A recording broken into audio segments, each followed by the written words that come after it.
Дұра болырың, өте күнінен бұл Парижтағы Сорбонна университетін улахан амфитеатры.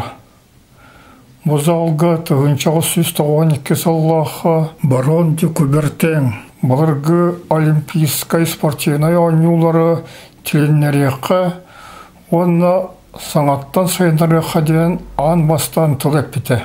Кене 2 сыллағы жанырдақ үлетін түмігер 1994 сыллаға бұл залға Международный олимпийский комитеті терьер тоғынан бағары ұлылы бұта.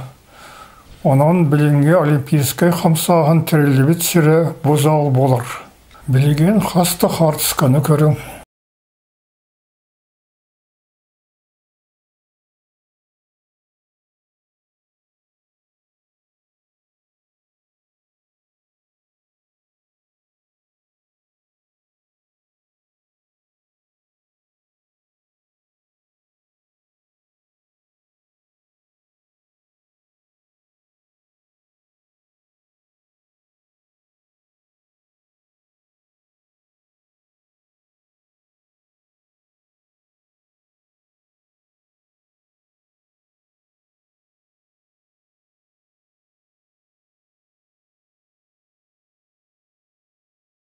Бұл амфитеатрға терелебет улахан моньяқтарттан бірдестірінен 1996 сыллағы ЮНЕСКО бастықы генеральный конференцията болыр.